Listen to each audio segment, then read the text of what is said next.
আসসালামু আলাইকুম। কেমন আছেন সবাই? আশা রাখছি আল্লাহর রহমতে সকলেই ভালো আছেন। আমিও ভালো আছি আলহামদুলিল্লাহ। আজকে আমি আবারও হাজির হলাম গল্প নিয়ে। গল্পটি শুরু করার আগে সবার কাছে ছোট্ট একটি অনুরোধ, গল্পটি যদি আমার ইউটিউব চ্যানেলে শুনে থাকেন তাহলে এখনই সাবস্ক্রাইব করুন।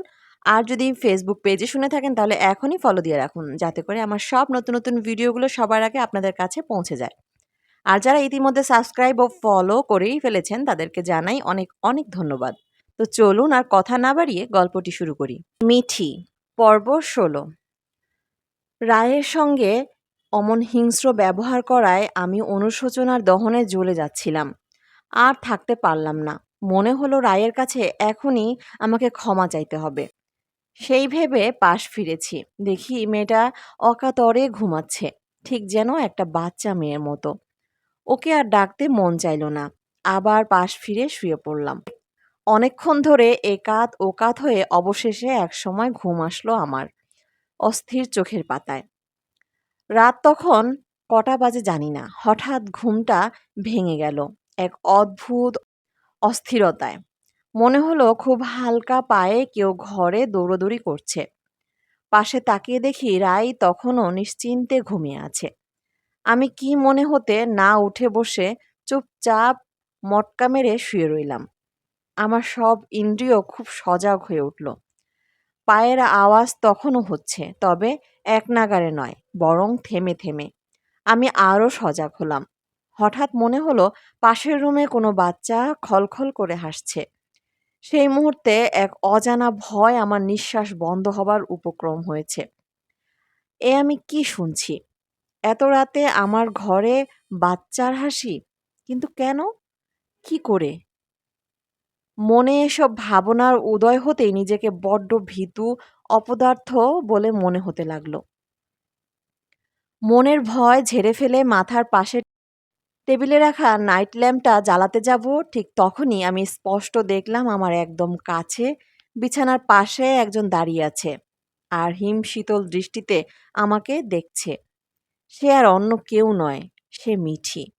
ওর দু চোখে যেন এক নারকীয় ঘৃণার আগুন জ্বলছে। আমি আর সহ্য করতে পারলাম না সে দৃষ্টি। জ্ঞান হারিয়ে ফেললাম। তারপর আমার আর কিছুই মনে নেই। সেই যে অজ্ঞান হয়ে পড়েছি, হুঁশ ফিরেছে একেবারে সকালে। উঠেই আমার চোখ রাতের সেই ভয়ঙ্কর মিঠি, না, মিঠির প্রতিচ্ছায়াকে খুঁজতে লাগলো। কিন্তু তার আর কোনো ছাপ নেই। পাশে তাকাতে দেখলাম রাই তখনও ঘুমিয়ে আছে। উঠে বাথরুমে গিয়ে আমার চক্ষু চড়ক গাছ। দেখি রায়ের সব মেডিসিন পড়ে আছে টয়লেটে। দৌড়ে বেডরুমে এলাম মেডিসিন বক্স চেক করতে। হ্যাঁ, ঠিক যা ভেবেছি তাই। ডাক্তার পটেলের দেওয়া সবকটা ওষুধ গায়েব। রাগে মাথায় হাত দিয়ে খাটের এক কোণে বসে পড়লাম। একবার মনে হলো রাতে দেখা সে ভয়ানক বাচ্চা মেয়েটা করেনি তো এ কাজ।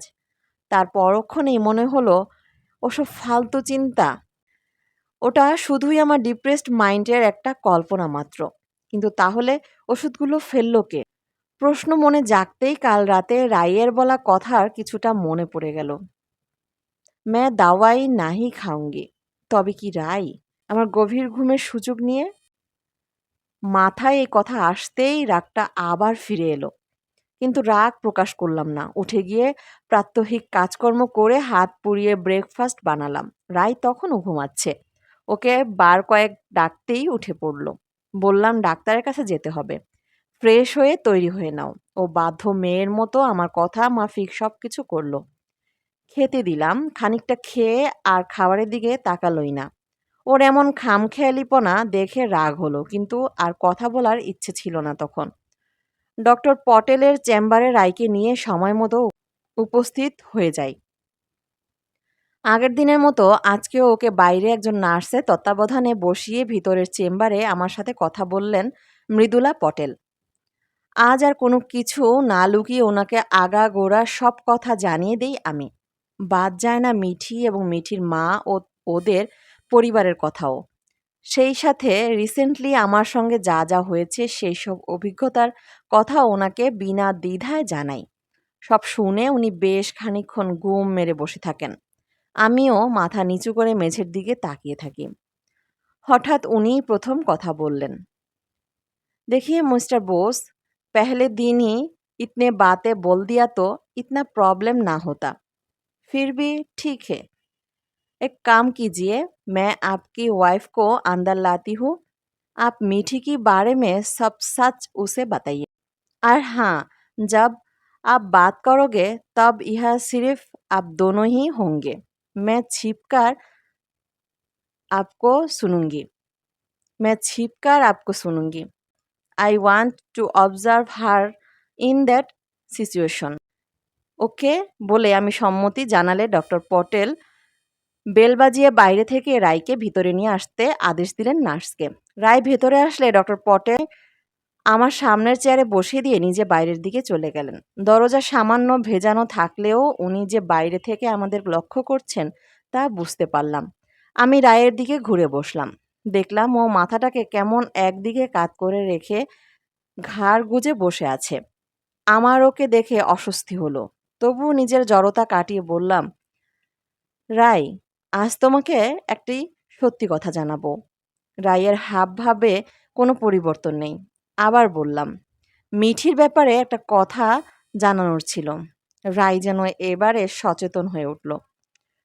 সোজাসুজি আমার দিকে তাকালো কিন্তু কিছু বলল না মুখে। ওর দৃষ্টিতে জানি না কি ছিল, আমার কেমন জানি অস্বস্তি হতে লাগলো। চোখ সরিয়ে নিলাম ওর থেকে। গলা ঝেড়ে নিয়ে বলতে লাগলাম, আসলে রাই মিঠি মানে মানে মিঠি আর নেই রাই। নেই মানে ও মারা গেছে। আর চোখে একবার ওকে দেখে নিলাম। ওর নজর যেন গতকাল ঘুমের মধ্যে দেখা মিঠির চোখের মতন হিংস্র জ্বলজ্বলে। আমি সহ্য করতে পারলাম না। আমরা অনুপের বিয়ে অ্যাটেন্ড করতে যাওয়ার ৪ দিনের মাথায় এ ঘটনা ঘটে।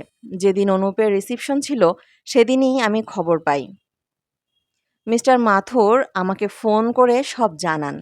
কি নৃশংসভাবে আশিস পাঠক ও তনুজা দেবী দুজনে মিলে ওই দুধের শিশুটাকে প্রথমে বিষ খাইয়ে তারপর ওর মৃত্যু হলে ওর ছোট দেহটাকে কেটে টুকরো টুকরো করে সামনের নর্দমায় পলিথিনে মুড়ে ফেলে দিয়েছিল প্রমাণ লোপাটের জন্য।